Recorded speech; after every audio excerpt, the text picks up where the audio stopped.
Shalom, shalom, peuple de Dieu.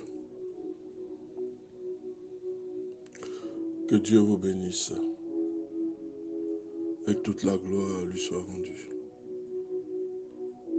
N'oublions pas, nous avons 4 jours de jeûne et de prière. Le samedi 2, le dimanche 3, le lundi 4 et le mardi 5. Nous avons que ces 4 jours de jeûne et de prière. Cela tombe dans le mois de septembre, qui est le 10e mois, le 9e mois, pardon. Le mois de l'enfantement après la douleur, l'accouchement après les épreuves, la délivrance de la douleur.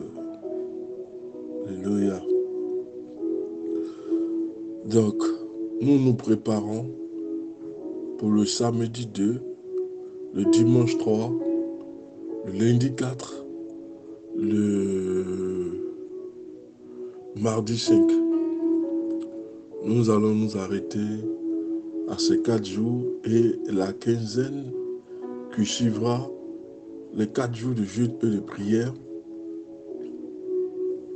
sera encore un deuxième temps de prière et de jeûne. Ce que je veux voir avec vous, c'est une vie discrète. Le thème que je veux voir avec vous, c'est une vie discrète.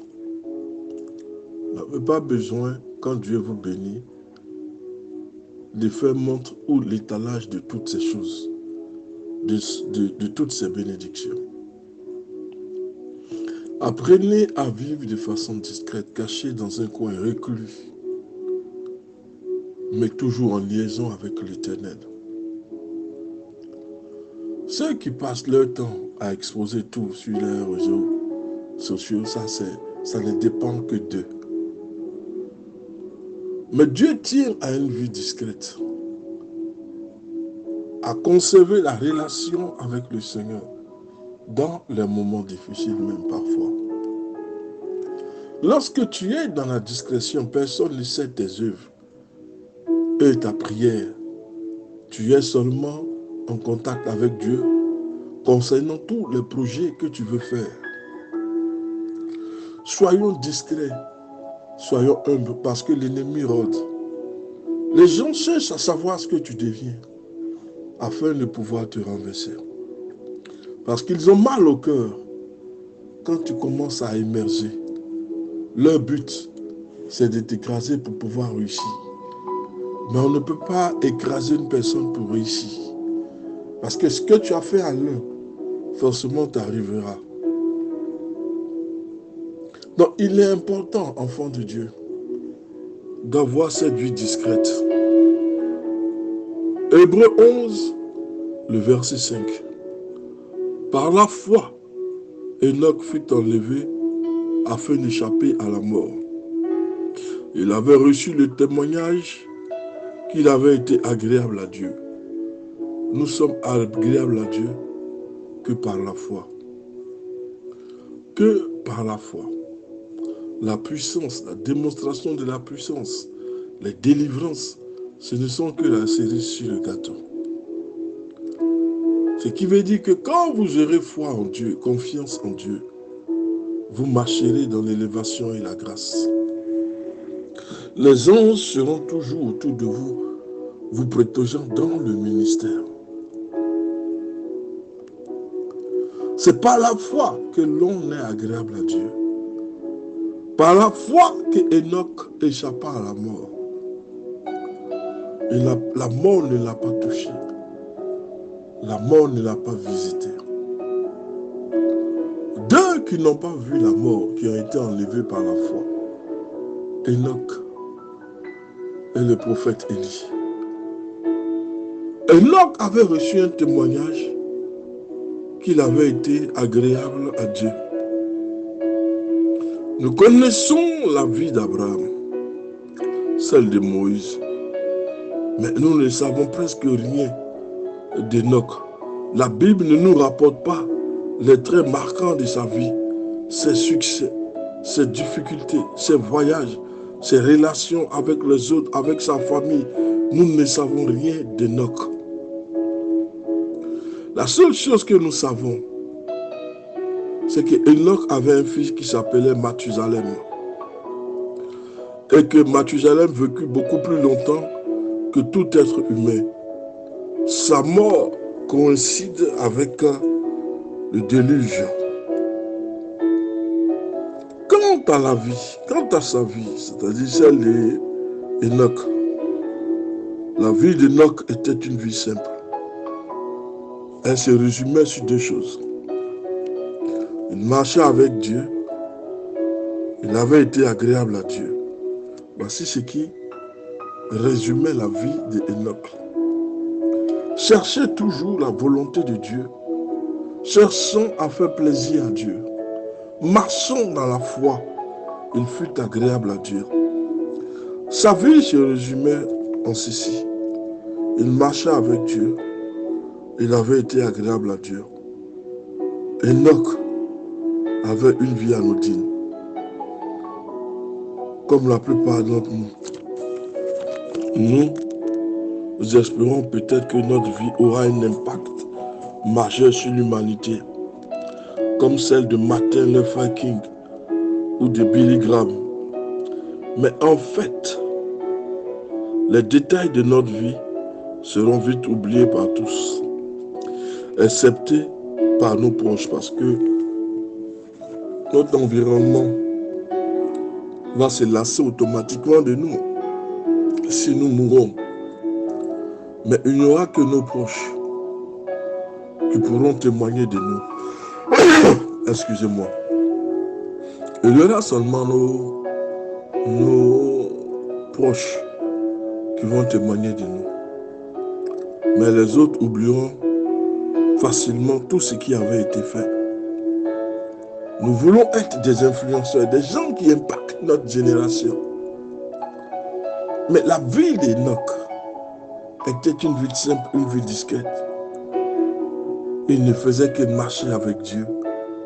Et l'Éternel trouvant en lui quelqu'un d'agréable. Mais nous voulons impacter la génération. Nous voulons que les gens sachent que c'est nous. Mais tu n'as pas besoin de te faire connaître. La seule chose qui est importante, c'est d'avoir foi en Dieu et que les collègues reconnaissent en toi quelqu'un qui lui est agréable, intègre, quelqu'un qui marche dans l'intégrité, qui marche dans la foi. Vous voulez impacter votre génération, marchez dans l'indiscrétion totale. Nous espérons et nous voulons impacter notre génération, comme Martin Luther King, Billy Graham. Mais nous disons que les détails de notre vie seront vite oubliés, excepté par nos proches. Et nous allons trouver cela déprimant. Or, pourtant, Dieu semble aimer les vies qui sont anodines. L'Éternel ne prend pas celui qui est orgueilleux, celui qui est vantard, celui qui se croit tout, celui qui pense connaître tout. Non. L'Éternel prend toujours les gens humbles, les gens rébus, rejetés de la société, inconsidérés. Regardez quand il appelle Gédéon. Seigneur, pourquoi m'appelles-tu? Je suis le plus petit. Ma famille est la plus petite en Manassé. Lorsqu'il appelle le prophète Jérémie, Seigneur, je suis le plus petit, je suis un enfant. L'Éternel aime se saisir de ces personnes, des gens humbles, des gens discrets, des gens qui parlent peu. Lorsqu'ils ouvrent la bouche, c'est pour annoncer des oracles de la part du Seigneur, mais pas des gens vantards, orgueilleux, s'exposant jusqu'à satiété. Non, Dieu ne peut pas se servir de toi, frère, si tu es dans cette catégorie. Dieu aime les vies anodines. Le nom d'Enoch est mentionné en bonne compagnie sur la liste des héros de la foi dans le livre des Hébreux. Le vrai sens de sa vie n'est pas à chercher sur le plan politique, non. Sur le plan économique, non plus. Sur le plan social, non plus. Le plan culturel, non plus. Mais dans le fait que le Créateur, le maître de l'univers, s'est intéressé à lui et a apprécié sa compagnie. Enoch était un homme profondément moral. Enoch détestait le mal au point de s'écrier, Seigneur, le Seigneur est venu avec ses saints par dizaines de milliers afin d'exercer le jugement contre tous et de les confondre pour toutes les œuvres d'impiété et pour toutes les paroles dures qu'on proférait contre les pécheurs impies. Enoch était un homme qui haïssait le péché. Enoch était un homme qui vivait loin du mal. La vie d'Enoch, sa marche, vous ne la trouverez pas sur le plan politique, sur le plan culturel, mais dans le spirituel. Sa marche avec Dieu. Comment l'Éternel a le cœur réjoui lorsqu'on parle d'Enoch. Comment l'Éternel l'élève. C'était quelqu'un de foncièrement béni. Mais sa vie était une vie de discrétion. Sa seule chose, c'est de faire ce qui est agréable à Dieu. De marcher dans l'intégrité, la droiture. De n'aller ni à gauche ni à droite. Mais de marcher selon la gloire de Dieu. Il est connu, peut-être pas. La Bible nous en parle, mais elle ne dit rien. La seule chose que nous savons, c'est qu'il marchait avec Dieu. Il était agréable à Dieu. La plupart du temps, ce ne sont pas la vie des hommes, des femmes qui remplissent les pages des livres d'histoire qui ont la plus grande influence sur l'humanité, mais celle des milliers d'humains qui donnent autour d'eux un exemple d'intégrité, de moralité, qui ont le courage de leurs convictions, qui défendent les opprimés, les laissés pour compte, les étrangers injustement traités. Ne soyons pas découragés si nous pensons que notre vie est trop discrète. C'est Dieu qui nous met dans la discrétion. Ce n'est pas nous qui voulons, a fortiori, rentrer dans la discrétion. Mais c'est l'Éternel qui nous force à y entrer, afin que tout ce que nous fassions ne le glorifie que lui seul. Nous devons marcher dans l'intégrité, être au secours des veuves et des orphelins et des étrangers. Ne soyons pas découragés, que notre vie soit discrète, que nous n'arrivons pas à influencer notre entourage. Mais laisse-moi te dire une chose pour t'encourager ce soir. Dieu lit dans notre cœur et l'Éternel connaît nos motivations. Le simple fait de marcher avec Dieu lui apportera de la joie. Le simple fait que tu marches avec Dieu, que tu sois dans l'intégrité, tu apportes déjà de la joie au cœur de Dieu. L'Éternel cherche des hommes et des femmes qui vont apporter de la joie en son cœur. Comme il dira à Satan, as-tu vu Job, mon serviteur, qui marche dans l'intégrité? Job voulant l'accuser, c'est parce que tu l'as béni. Mais Job, Satan a testé Job. Il s'est rendu compte de l'intégrité de Job. Celui qui marche dans l'intégrité, celui-là fait la joie de l'Éternel.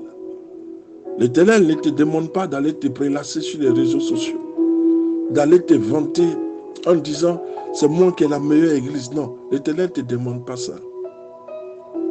L'Éternel te demande de marcher dans la discrétion, de marcher à ses côtés et de faire toute sa gloire. Alors son cœur sera réjoui et pourra t'appeler mon fils, ma fille, celle qui fait toute ma gloire, dans le nom de Jésus.